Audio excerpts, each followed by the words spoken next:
الحمد لله نحمده ونستعينه ونستغفره ونؤمن به ونتوكل عليه ونعوذ بالله من شرور أنفسنا ومن سيئات أعمالنا من يهده الله فلا مضل له ومن يضلله فلا هادي له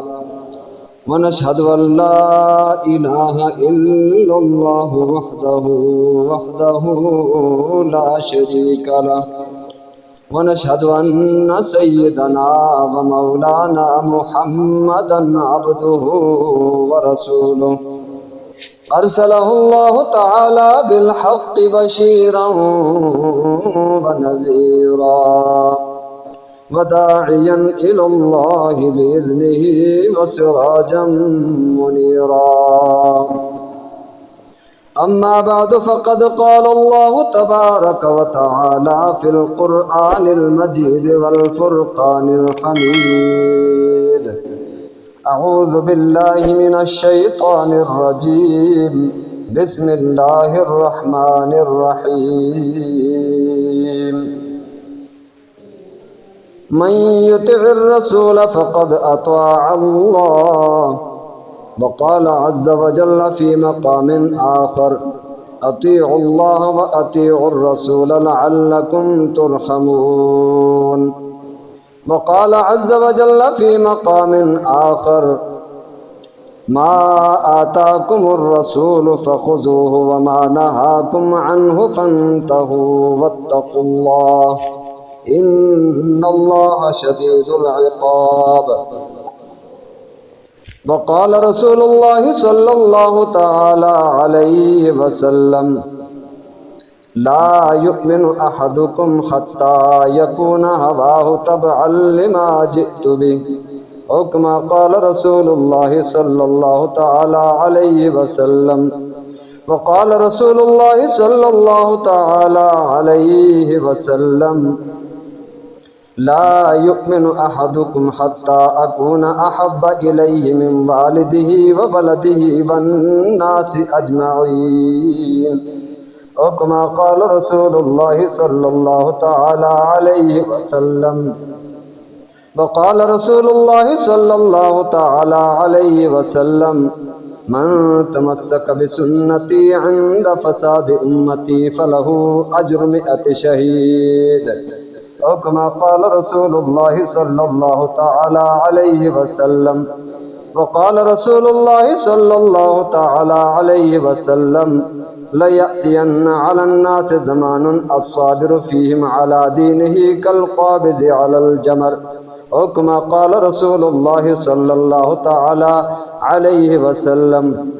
صدق الله مولانا العظيم وبلغنا رسوله النبي الأمي الكريم ونحن على ذلك لمن الشاهدين والشاكرين والحمد لله رب العالمين رب اشرح لي صدري ويسر لي أمري واحلل عقدة من لساني يفقه قولي رب زدني علما رب زدنا علما وعملا سبحانك لا علم لنا إلا ما علمتنا إنك أنت العليم الحكيم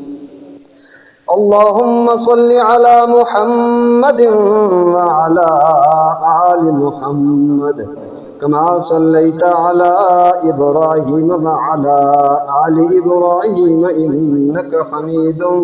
مجيد اللهم بارك على محمد وعلى آل محمد كما باركت على إبراهيم وعلى آل إبراهيم إنك حميد مجيد يا رب صل وسلم دائما أبدا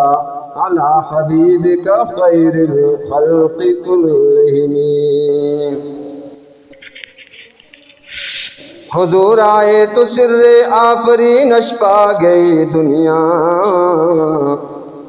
حضور آئے تو سر آفرینش آ گئی دنیا، اندھیروں سے نکل کر روشنی میں آ گئی دنیا۔ وہ نبیوں میں رحمت لقب پانے والا، مراد غریبوں کی برلانے والا۔ وہ نبیوں میں رحمت لقب پانے والا، مراد غریبوں کی برلانے والا۔ وہ اپنے پرائے کا غم کھانے والا،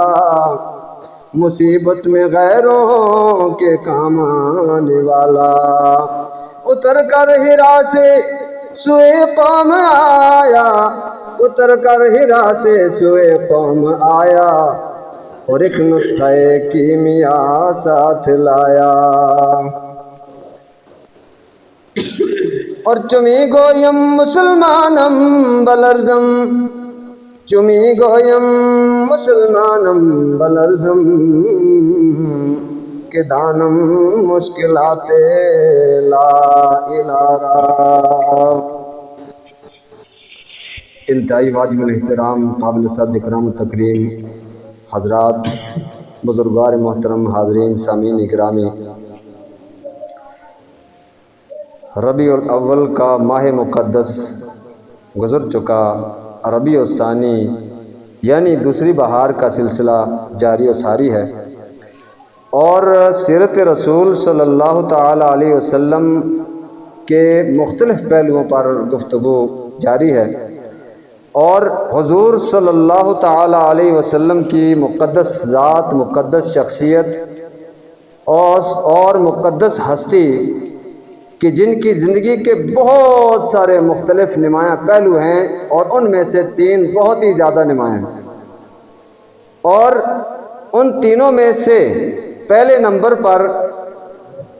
حضور اقدس صلی اللہ تعالی علیہ وسلم کی وہ بنیادی وہ زندگی کا سلسلہ ہے، اور حضور صلی اللہ علیہ وسلم کی مقدس ذات اور شخصیت کی پیدائش اور ولادت باسعادت سے پہلے کے بھی کچھ حالات ہیں جن کو ارحاسات کہا جاتا ہے، اور پھر حضور صلی اللہ تعالی علیہ وسلم کی مقدس شخصیت، مقدس ذات مقدسہ جب ظہور پذیر ہوئی دنیا میں، جب دنیا میں نمودار ہوئی مقدس ذات، تو اس وقت کے حالات کو، اس وقت کے ماحول کو، اس وقت کی کیفیت کو ولادت رسول، میلاد رسول، ولادت باسعادت کہا جاتا ہے۔ اور اس کا جو سلسلہ ہوتا ہے وہ سلسلہ ایک محدود سلسلہ ہے کہ جس کا تذکرہ ایک ہی دن کیا جا سکتا ہے، اور اس کا تذکرہ ہی کیا جا سکتا ہے، اس کو اپنایا نہیں جا سکتا، منایا تو جا سکتا ہے لیکن اپنایا نہیں جا سکتا۔ وہ ایک ہی دن کا ایک سلسلہ ہے، جس دن تذکرہ کر لیا ولادت کا اور اسی طرح میلاد کا، پھر اس کے بعد اس سے بس وہ سلسلہ ختم ہو جاتا ہے۔ اور دوسرا ایک سلسلہ ہے وہ حضور اقدس صلی اللہ علیہ وسلم کی جسمانی کیفیت، صورت مقدسہ، صورت پاک،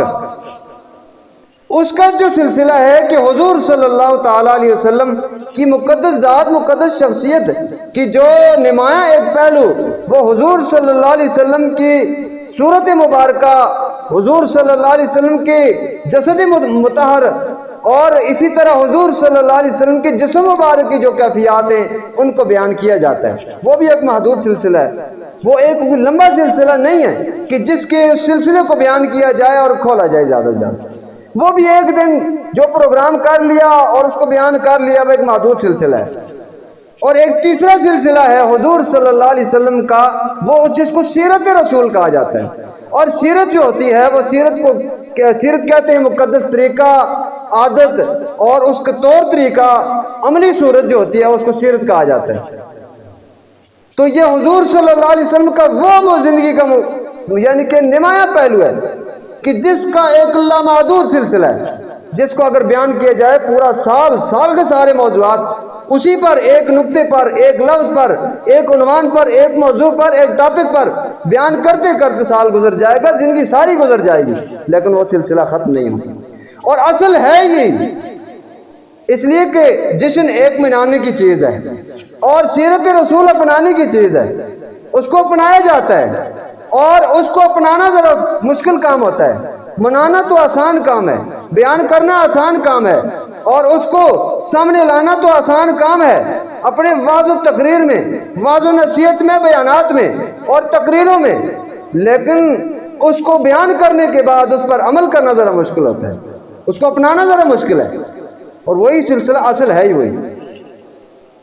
اس لیے کہ عملی جو صورت ہے وہی ہے دنیا میں بھی اور آخرت میں بھی کامیاب کرنے والی وہ جو صورت ہے۔ اس لیے شاعر نے فرمایا عمل سے زندگی بنتی ہے جنت بھی جہنم بھی، یہ خاک کی اپنی فطرت میں نہ نوری ہے نہ ناری ہے۔ عمل سے زندگی بنتی ہے، جنت بھی بنتی ہے، جہنم بھی بنتی ہے، یہ ایک عملی صورت ہے۔ عمل دو قسم کا ہے۔ رب ذوالجلال نے قرآن پاک میں ارشاد فرمایا فَأَمَّا مَن طَغَىٰ وَآثَرَ الْحَيَاةَ الدُّنْيَا فَإِنَّ الْجَحِيمَ هِيَ الْمَأْوَىٰ، جس نے سرکشی کی، طغیانی کی، بغاوت کی، سرکشی کی، فَأَمَّا مَن طَغَىٰ وَآثَرَ الْحَيَاةَ الدُّنْيَا، اور دنیا کی زندگی کو ترجیح دے بیٹھا، دنیا کی زندگی کو سب کچھ، وہ دنیا کی زندگی کو سمجھنے لگا یہ کہ دنیا ہی دنیا ہے اور باقی سلسلہ کوئی بھی نہیں، یہ ترجیحات اس کی دنیا کی ہو جاتی ہیں۔ فرمایا کہ پہلا جرم کیا ہے؟ وہ بغاوت اور سرکشی ہے، اللہ کی حدود کو پامال کرنے والا، کبھی آگے بڑھ جاتا ہے کبھی پیچھے ہٹ جاتا ہے۔ جو حدود بتائی ہیں، جو لائن بتائی ہے، اس سے آگے پیچھے ہونے والے کو سرکش کہا جاتا ہے، اس کو طاغی کہا جاتا ہے، اس کو باغی کہا جاتا ہے، جو بغاوت کر جائے۔ ایک اصول اور قانون ہوتا ہے دنیا کے تمام شعبوں میں، اصول اور قوانین ہیں، اور ان اصول اور قوانین کو ان کو پامال کرنے والا، بغاوت کرنے والا بچ نہیں سکتا۔ اس کو کہتے ہیں قانون ہاتھ میں لینا۔ قانون ہاتھ میں لینے کا مطلب یہ ہے اپنی مرضی سے سارے کام کرنا۔ جو اللہ کا قانون ہے،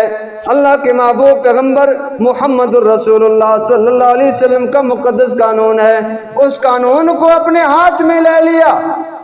قانون کے مطابق نہ چلا، کبھی آگے بڑھ جاتا ہے، کبھی پیچھے بھاگ جاتا ہے،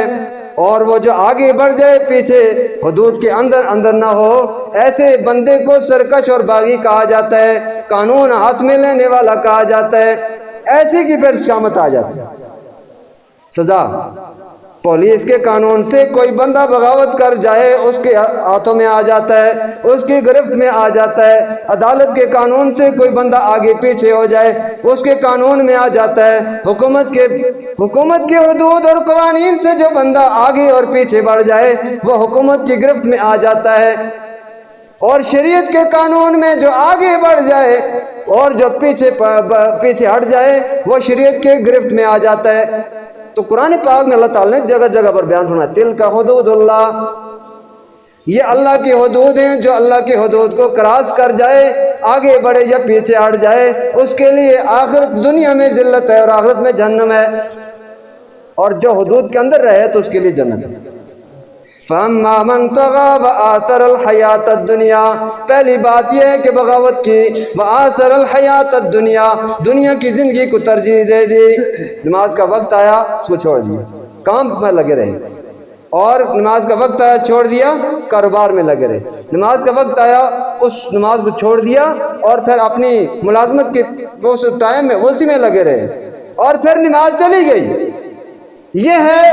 اللہ کے حکم سے بغاوت، اللہ کے حکم سے سرکشی، دنیا کو ترجیح دینا ہے، یہ دنیا کی زندگی کو ترجیح دینا ہے۔ جو دین اور آخرت کو برباد کر دیا اور دنیا کو ترجیح دے دی، تو فرمایا کہ وَآثَرَ الْحَيَاةَ الدُّنْيَا، دنیا کی زندگی کو ترجیح دے دی۔ فَإِنَّ الْجَحِيمَ هِيَ الْمَأْوَىٰ، جو جہنم ہے وہی اس کا ٹھکانہ بنے گا۔ جنت دائیں طرف اور جہنم بائیں طرف، چونکہ قرآن پاک میں موجود ہے وَأَصْحَابُ الْيَمِينِ مَا أَصْحَابُ الْيَمِينِ، اور دائیں طرف والے کیا یہ خوبصورت دائیں طرف والے لوگ ہیں جو دائیں طرف جائیں گے، یعنی جنت کی طرف جائیں، جو نیکیوں کی طرف جائیں، اللہ کی رضا کی طرف جائیں، وہ دائیں طرف والے ہیں۔ فرمایا سورۃ الواقعہ میں 27 پارے میں فرمایا کہ وَأَصْحَابُ الشِّمَالِ مَا أَصْحَابُ الشِّمَالِ، اور بائیں طرف والے کیا ہی بدبخت ہیں بائیں طرف والے، وہ بائیں طرف والے کام کرتے ہیں، بائیں طرف والا راستہ اختیار کرتے ہیں اور بائیں طرف والے ٹھکانے میں جائیں گے۔ یہ صورتحال ہے۔ فرمایا کہ یہ بغاوت کرنا اور بغاوت کے راستے پر چلنا، یعنی کہ دنیا کی زندگی کو ترجیح دینا، یعنی قانون کو ہاتھ میں لینا، فرمایا کہ جب مر جائے گا اس کے بعد موت سے ہی اس کو نظر آ جائے گا کہ میرا اب ٹھکانہ کیا ہونے والا ہے۔ موت کے وقت جب حضرت اسرائیل علیہ السلام جب آتے ہیں، ملک الموت فرشتہ آ جاتا ہے، اس وقت جب وہ سامنے آتا ہے اور دنیا کے ہوش حواس بھول جاتے ہیں، اڑ جاتے ہیں، ابھی بندہ زندہ ہوتا ہے، اور بس موت کے وقت قریب آتا ہے، اس وقت پتہ چل جاتا ہے کہ یہ موت کے جو فرشتے آئے ہیں، یہ اگر نیک اچھی روح ہے، اگر نیک بخت روح ہے، اس کے لیے جنت سے خوشبودار کفن اور کپڑا لے کر آتے ہیں، اس کی روح کو نکال کر اس میں لپیٹ کر لے کر جانے کے لیے۔ بندے کو سب سمجھ آ جاتی ہے کہ میں کدھر جانے والا ہوں۔ اور پھر اسی طرح اگر بدبخت ہے، گناہگار ہے، ساری زندگی گناہ کیے، نیکیوں کا کام ہی نہ کیا، تو اس کے لیے پھر وہ فرشتے آ جاتے ہیں جو جہنم میں لے جانے والے، وہ بدبودار کپڑا لے کر، جہنم کی بدبوئیں اس کو لگا کر اور بدبودار کپڑے میں اس روح کو نکال کر لپیٹ کر، اور پھر جو بدبختی کے راستے ٹھکانے کی طرح اس کو لے کر جاتے ہیں۔ بس موت سے پہلے ہی اس کو پتہ چل جاتا ہے اب میں کہاں جانے والا ہوں، اور پھر اس وقت افسوس کرتا ہے بندہ کہ کاش مجھے پھر موقع دیا جائے، اب مجھے زندگی کا پھر موقع ملے، اب تو میں نے دیکھ لیا ہے میں کہاں جا رہا ہوں۔ اگر نیک ہے تو کہتا ہے شکر ہے دنیا سے جان چھوٹی، یہ گندی دنیا سے، اس کی تکلیفوں سے، پریشانیوں سے، آلائشوں سے، مصیبتوں سے جان چھوٹی،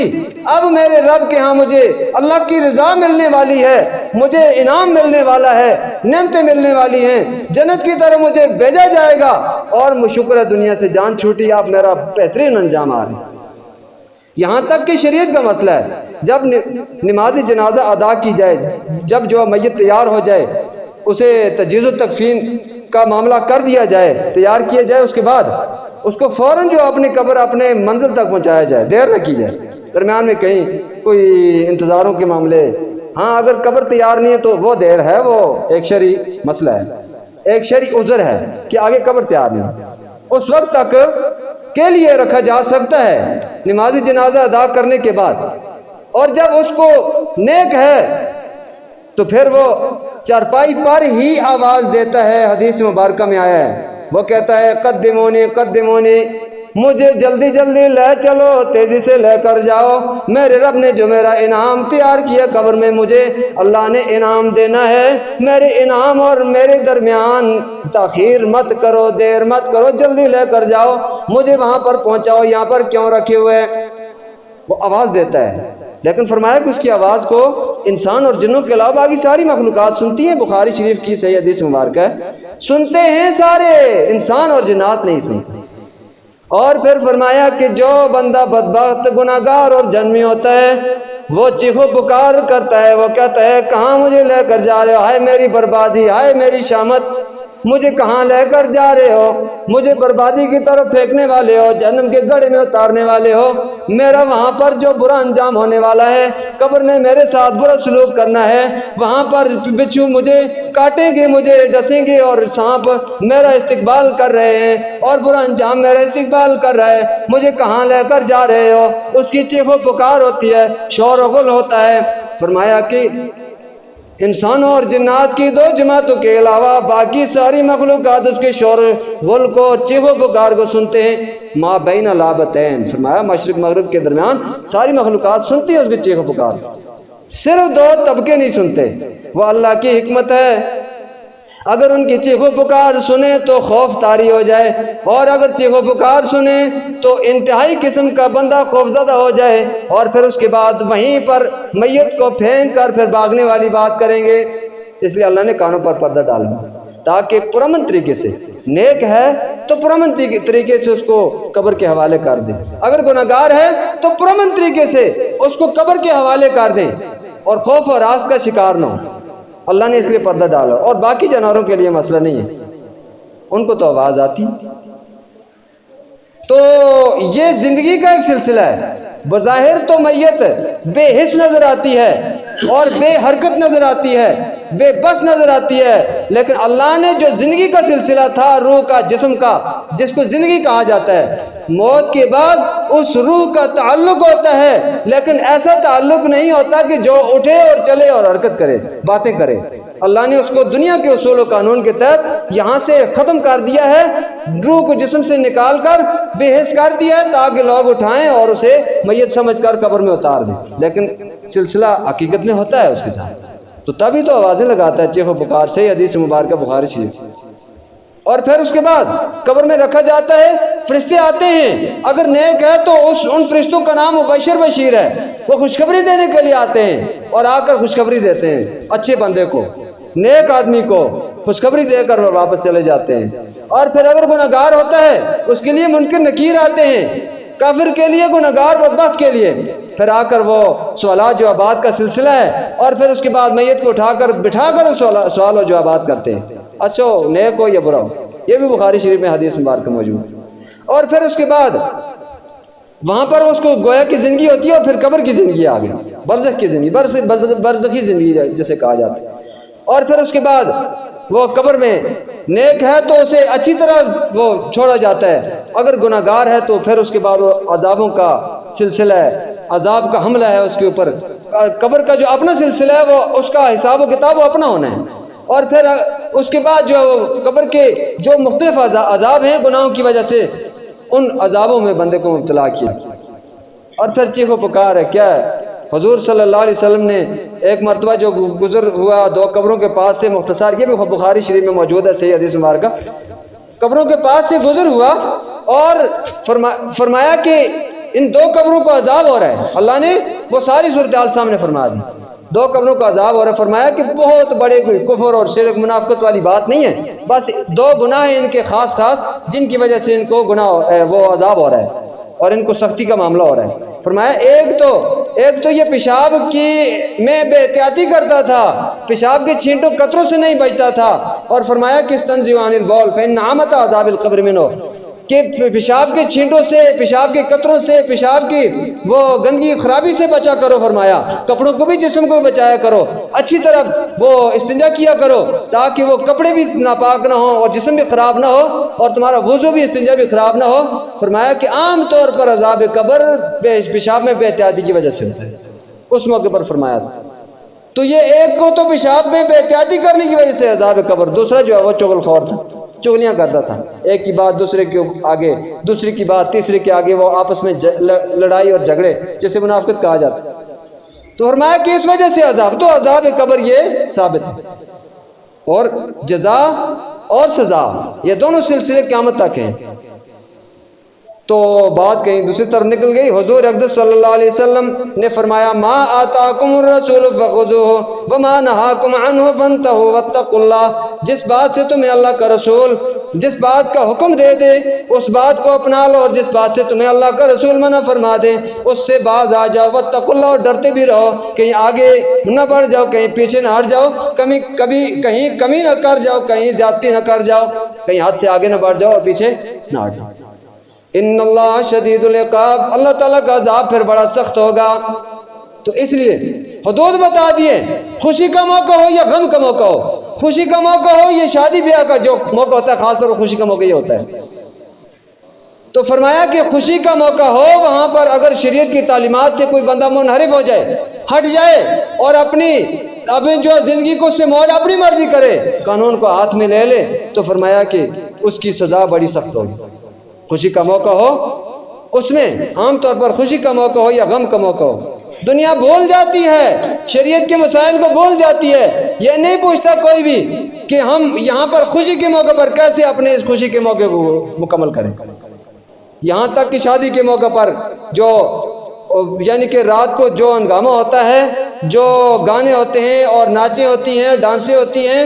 اسی گھر میں اللہ کا قرآن رکھا ہوتا ہے اور الماری میں رکھا ہوتا ہے. اسی کی تعلیمات کو جو پس پش ڈال کر اس کی توہین کر کے اور گھر کے اندر جو دھماکے کیے جاتے ہیں اور پھر جو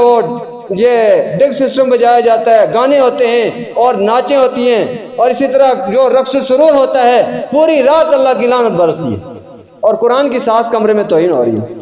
وہ منع کرتا ہے ان باتوں سے، یہ ہندوؤں کی رسموں سے،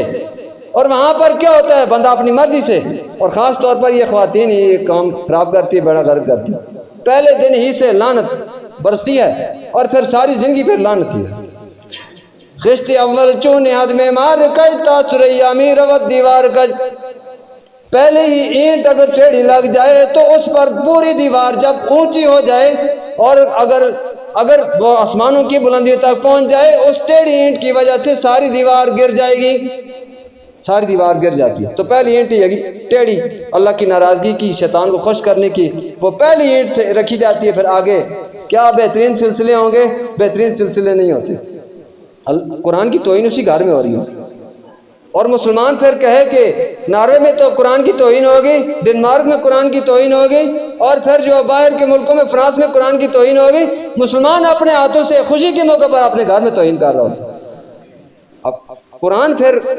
یہ آواز لگاتا ہے یا مجھے گھر سے نکالو یا اپنے یہ خراب کام گھر سے نکالو۔ اب یہ دونوں باتیں اکٹھی گھر میں رہ سکتی ہیں؟ ہم اپنے ہاتھوں سے، اور عورتیں یہ کام خراب کرتی ہیں، اور اگر کوئی مرد کہے بھی غیرت میں، وہ اس کی بات سنتا ہی کوئی نہیں۔ ہوتا کیا ہے؟ نافرمانی۔ حضور اقدس صلی اللہ علیہ وسلم نے فرمایا کہ ایک عورت بڑے اچھے خاصے عقل مند آدمی کا عقل کو لے جاتی ہے، ختم کر دیتی ہے۔ حضور اقدس صلی اللہ علیہ وسلم نے فرمایا النساء خبائل الشیطان، کہ عورتیں شیطان کے جالے ہیں، اور ان کی وجہ سے وہ ساری گمراہیاں اور ساری خرابیاں اور لعنت کے سارے معاملات جو برساتا ہے۔ عورتیں سارے رسم و رواج کو پورا کرتی ہیں، سنت کو پامال کرتی ہیں۔ اس موقع پر کہتی ہیں کہ اب یہ ڈانس نہ ہو، یا اگر اس طرح کے موقع پر یہ خوشی نہ، پھر خوشی ہے کس چیز کا نام؟ یعنی کہ اللہ کی ناراضگی کا جو کوڑا اپنے اوپر نہ برسائیں اور اللہ کی ناراضگی کا اپنے اوپر نہ مسلط نہ کریں تو وہ خوشی نہیں ہوتی۔ اب پہلے ہی دن سے اس گھر کی تباہی، جس گھر کی ابتدا ہو رہی ہوتی ہے، گھر کی تباہی، بربادی ہو رہی ہوتی ہے، اور پھر اس کو روکنے والا کوئی نہیں ہوتا، اور آگے چل کر جو حوادثات آتے ہیں، خیر و برکت ختم ہوتی ہے، اللہ کی ناراضگی آتی ہے، اور پھر اس کے بعد جو سلسلہ آگے اکلا معدود شیطان کو خوش کرنے والا، اب شیطان کو موقع پہلے دن سے مل جاتا ہے، آگے پھر حملے کرتا رہتا ہے، کبھی اولاد نافرمان، کبھی لڑائی جھگڑے، کبھی کیا کیا مصیبتیں پڑ جاتی ہیں۔ تو اس لیے سیرت رسول صلی اللہ علیہ وسلم کے ایک نمایاں پہلو کہ خوشی کے موقع پر شریعت کے مطابق پوچھ کر کہ اب ہمارے لیے خوشی کے موقع پر تعلیمات کیا ہیں، غم کے موقع پر تعلیمات کیا ہیں۔ کوئی گھر میں جنازہ ہو، کوئی حادثہ پیش آ گیا، حضور اقدس صلی اللہ علیہ وسلم نے ارشاد فرمایا کہ من لیس منا من ضرب الخدود وشق الجیوب ودعا بدعوى الجاہلیہ، فرمایا کہ جو تین کام کرے وہ اس کا ہمارے ساتھ کوئی تعلق نہیں، ہماری امت کے ساتھ کوئی تعلق نہیں۔ لیس منا من ضرب الخدود، جو غم کے موقع پر کوئی اپنا عزیز رشتہ دار فوت ہو گیا ہے، اس موقع پر اتنا زیادہ آگے بڑھ جائے، اپنے گالوں کو نوچے، اپنے چہرے پر تھپڑ مارے، فرمایا کہ اپنے اوپر خود حملہ آور ہو جائے، تو فرمایا ایسا غم جو زیادہ حد سے بڑھ جائے۔ ایک دوسری بات ہے وہ ضرب الخدود وشق الجیوب، اور اپنے کپڑوں کو پھاڑے، اپنے گریبان کو پھاڑے، اور تیسری نمبر پر فرمایا ودعا بدعوى الجاہلیہ، اور جاہلیت کے دعوے اور باتیں کرے، فرمایا اس کا ہمارے ساتھ کوئی تعلق نہیں۔ جاہلیت کی باتوں سے کیا مراد ہے؟ کبھی یہ کہنا کہ یا اللہ نعوذ باللہ استغفر اللہ کہ آپ کو یہ ملا تھا مارنے کے لیے اور کو ملا نہیں ہے، یا یہ کہنا کہ اس کی عمر ابھی یہ مرنے کی کیا تھی، چھوٹا تھا، اور اب جو ہے وہ ہم میں سے کوئی میری عمر اس کو مل جاتی ہے، اس طرح۔ تو اللہ نے سب کے لیے وہ باتیں، عمریں اور اوقات مقرر کیے ہوتے ہیں، اور اس کی زندگی جہاں تک جتنی بہتر ہوتی ہے اتنی اللہ اسے دیتے ہیں، اور جب اس سے آگے بہتر نہیں ہوتی حکمت اللہ تعالیٰ کی، اس کے بعد اٹھا لیتے ہیں۔ جس عمر میں نوجوان ہو، چھوٹا ہو، بڑا ہو، جس صورتحال میں ہو، تو اس لیے ایسے موقع پر بھی سیرت رسول کو سامنے رکھنا چاہیے۔ خوشی کے موقع پر بھی جہاں اپنے ایمان کا نقصان ہو، اپنے عمل کا نقصان ہو، مسلمانی کا نقصان ہو، اس لیے علامہ اقبال رحمہ اللہ نے فرمایا چمی گویم مسلمانم بلرزم کہ دانم مشکلات لا الارا، میں جب کہتا ہوں کہ مسلمانوں میں کانپ اٹھتا ہوں، میں لرز جاتا ہوں، مجھے پتہ ہے کہ دانم مشکلات لا الارا، میں جانتا ہوں لا الہ الا اللہ پڑھنے کے بعد جو مشکلاتیں ہیں، جو عمل کرنا مشکل ہوتا ہے، میں اس سے کانپ اٹھتا ہوں مسلمان جب میں اپنے آپ کو کہتا ہوں۔ تو یہ مسلمان کہنا، مسلمان میں مسلمانی داخل ہو کر پھر کلمہ لا الہ الا اللہ محمد رسول اللہ کے تقاضوں کے مطابق چلنا اور سیرت رسول کے مطابق چلنا، یہ کوئی مشکل کام ہے، آسان کام نہیں ہے، اس کے لیے بڑی محنت کرنی پڑتی ہے، اپنانا آسان کام نہیں ہے، اس کو محنت سے، کوشش سے، پھر اس محنت اور کوشش کے بعد آگے چل کر پھر تب جا کر جنت ملے گی۔ جنت ایسے کام نہیں ہے کوئی بغیر محنت کے مل جائے گی۔ اللہ تعالیٰ ہم سب کو سیرت رسول صلی اللہ علیہ وسلم کے مختلف پہلو، خوشی اور غم کے موقع پر اپنے آپ کو سنبھال کر قرآن و سنت کی تعلیمات کے مطابق صحیح طریقے سے زندگی گزار کر دنیا آخرت میں کامیابی کی توفیق عطا فرمائے۔ وآخر دعوانا